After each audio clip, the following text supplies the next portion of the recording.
e kanë këpuç presit, ka thonë, thuni aty e njerëzve që nuk i bëjnë punë për hir të Allahut, nuk i bëjnë me sinqeritet, mos të lodhen.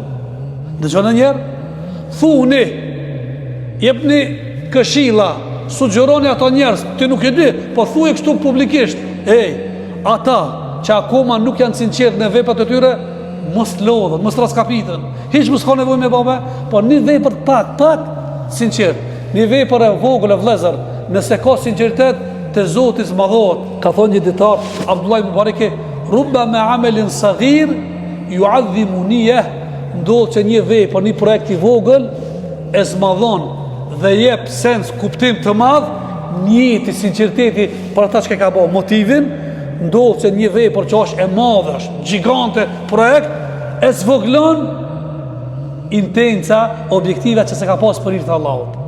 Ndodh që njëri bën punë gjigante, po nuk e ban për Allah, e ban për deklaru, për prapavi tjetër. Kjo është e rrezikshëm. Allahu na begatov me sinqeritet, edhe në fjalë, edhe në vepra, edhe në zemër.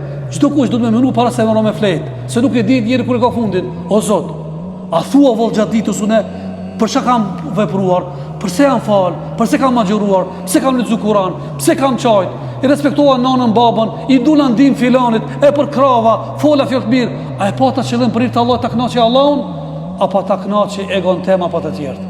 Allahu na fal, Allahu na baft brendshme më të mirë se të jashtmen, Zoti na i baft veprat më të mirë se fjalët, Allah na i baft ahiretin më të mirë se dunjan. Allah ju nderoj për ndëgjimin dhe sabrin. Walhamdulillah.